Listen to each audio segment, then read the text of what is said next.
हाँ, मैं जिक्र कर रहा था कि जो टॉप लीडरशिप है, जो ऑफिसर काडर है, ये बड़ा मैटर करता है और इस पे हमने एनालिसिस भी किया था 2020 में इनका brass tacks of Indian leadership. तो ये डिक्लाइन हुआ है over a period of time. अभी भी आप देखेंगे लॉट ऑफ पोलिटिसाइजेशन है। अभी अनिल चौहान साहब लेफ्टिनेंट जनरल रिटायर्ड थे, उनको रिकॉल किया गया और ऊपर बिठा दिया गया 4 स्टार के। ये मोदी साहब ने प्रूव किया है कि आई हैव द अथॉरिटी और जो मेरिट है डजंट एग्जिस्ट। फिर आपने देखा है कि किस तरीके से इनके डिफेंस मिनिस्टर हैं या कई दफा नींबू नारियल लगा रहे होते हैं, लेट्स से मतलब on the lighter side Rafale जहाज जब लिए थे, तो सारा जो I think attention is toward that side. Overall there is a huge decline. और मैं कह रहा था कि एक ब्रिगेड कमांडर भी हो या एक लेट्स से एयर कमांडोर है बेस पे, with in half an hour of the combat उसको प्रिसाइज इंफॉर्मेशन होती है आजकल कि क्या हुआ है मेरे साथ, दुश्मन के साथ क्या हुआ।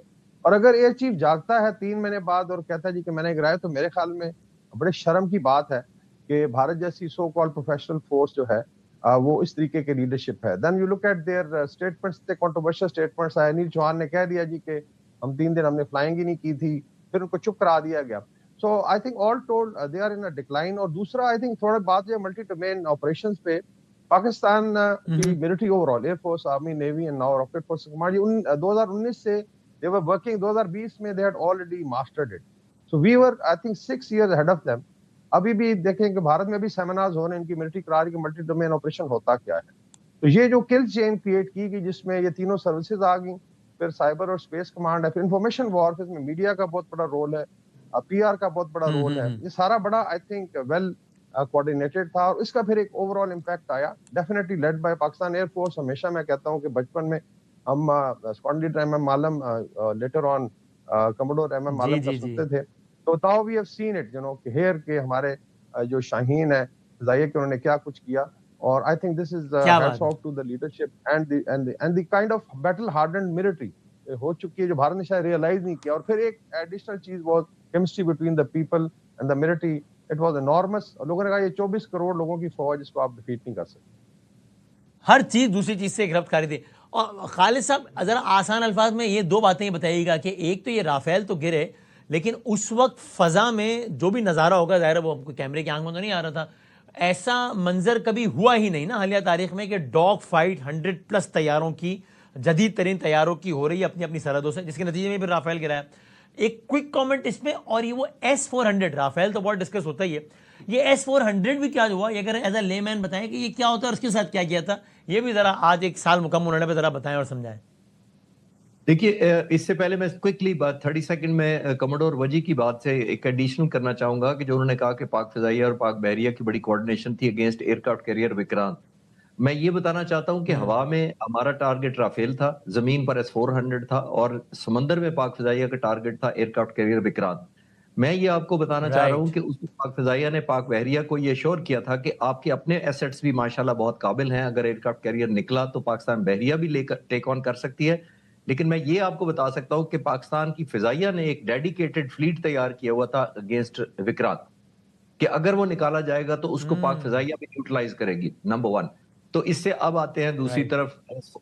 दूसरा टारगेट जो जमीन पर था पाक फिजाइया का, वो था S-400। नाउ S-400 बदामी साहब ये होता है बुनियादी तौर पर रशियन मिसाइल है। 400 का मतलब है 400 किलोमीटर से नजदीक ये किसी टारगेट को अपने नजदीक आने नहीं देता। ये तकरीबन 600 किलोमीटर दूर से 200 टारगेट्स को ट्रैक करता है और तकरीबन 400 किलोमीटर आने पर 32 को एंगेज कर सकता है साइमल्टेनियसली।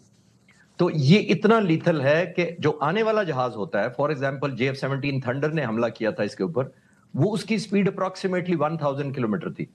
जो मिसाइल S-400 से फायर होता है उसकी mark 15, that mean 17,000 kilometre as compare to 1000 kilometre. इतना क्विक टाइम था, दैट मीन्स कम टाइम था फाइटर पायलट PF वाले के पास कि वो फायर करके उसने एस्केप भी करना था, अपने आप को जाहिर सेफ भी रखना था और एग्जिट मैनूवर भी प्लान करना था। तो ये बहुत डेंजरस, ऑलमोस्ट सुइसाइडल या वन वे मिशन कह सकते हैं। और मुझसे पूछा जाए तो पूरे कॉन्फ्लिक्ट में सबसे ब्रेव मिशन पाक फिजाइया का वो था। और हमने एक जगह नहीं मारा, भुज एयरबेस पर एक हमला किया जो कराची के ऑपोजिट उनका बेस है, वहां एक हमला किया, उसको न्यूट्रलाइज किया। फिर आदमपुर जो सेंट्रल पंजाब, पाकिस्तान का सेंट्रल पंजाब है, साहिवाल लाहौर के ऑपोजिट, वहां पर हमने 2 दफा हमला किया टू मेक श्योर, क्योंकि इसकी कवरेज इस एरिया में बहुत ज्यादा थी और हमें अर्ली वार्निंग दे सकता था दुश्मन को। ये S-400 का। जो राफेल की आप बात कर रहे हैं, देखिए मैं जो डॉग फाइट जो थी वो, जो डॉग फाइट जिसको कहते डॉग फाइट है, लेकिन एक्चुअल वो डॉग फाइट नहीं थी, क्योंकि डॉग फाइट MM आलम साहब के जमाने में होती थी। 2 जहाज 4 जहाज गुत्थम गुत्था होते थे, इवन पायलट्स एक दूसरे के हेलमेट देखा करते थे जब हम अपनी फ्लाइंग करते थे, जिसको हम डॉग फाइट कहते थे, तो आप इतना करीब पासेस करते थे कि आपको हेलमेट का कलर भी दूसरे का नजर आता था। वो डॉग फाइट हुआ करती थी। अब रात के 12:30 बजे दुश्मन के 85 जहाज, पाक फिजाइया के 42 जहाज रात को इलेक्ट्रॉनिकली देख रहे हैं एक दूसरे को। लेकिन कुछ लोगों को ये परसीव या मिस परसीव ना हो कि बस 8 जहाज उठे, बटन दबाया, मिसाइल लग गए, वापस आकर लैंड कर गए। ऐसा नहीं था। 1 घंटा कंटेस्टेड बैटल हुई।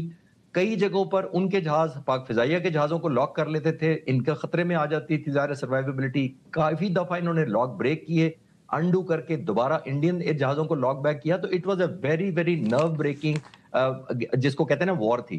तो इतना आसान नहीं था। लेकिन वो हुआ कैसे? देखिए, मैं जिस डॉक्यूमेंट्री अपनी का जिक्र कर रहा हूं, मैंने उस डॉक्यूमेंट्री में जब इनसे विजिट किया था कुछ महीने पहले इन्हीं पायलट से, तो मैंने पूछा था कि तुम किस तरह के मिशन उड़ते हो। तो उन्होंने कहा था कि हमें कोई मिशन और उड़ने की इजाजत नहीं है, सिर्फ कॉम्बैट मिशन उड़ते हैं, एंटी राफेल टैक्टिक्स हम इवैल्यूएट करते हैं। तो ये मैं आपकी कौम को बताना चाहता हूं कि ये ऐसे नहीं होता। इतनी फोकस्ड, डिटरमिन्ड और विजनरी तैयारी थी पाक फिजाइया की कि जब भी हवा में आया, ये तुक्का नहीं लगता कि 8 में से 4 राफेल निकल आए इत्तेफाक से।